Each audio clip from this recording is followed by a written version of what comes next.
So actually, it was Paula's idea, and she wanted to open a strip mall in the city limits of Port Allen.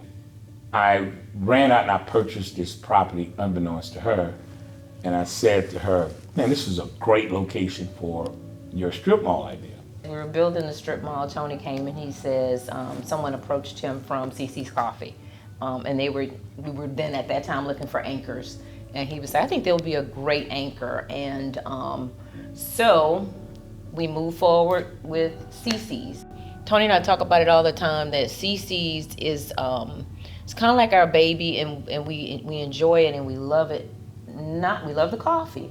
But what we love most about CC's Coffee is being able to employ young people. When you spoke of CC's being an anchor, I'm appreciative of CC's because of the West Baton Rouge connection. But the anchor came in mind when I got a call from two precarious young ladies who became somewhat offended because I called them the girls. And because I called them the girls because I couldn't memorize Annie, Claire, and Chelsea. And they were the most enlightening young folks I'd ever met. And I told Paula, I said, those two are going to be our anchor.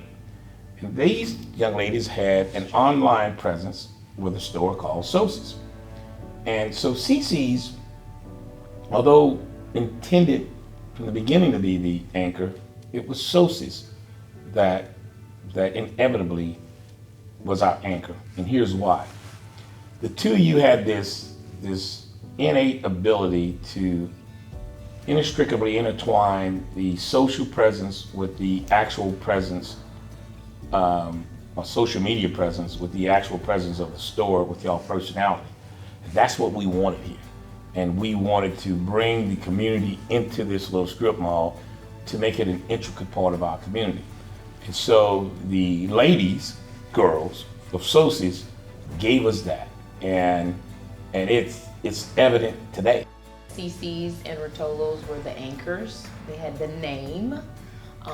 But what I learned from Annie Claire and Chelsea, it was their name and their hard work and what they did to make their online store successful.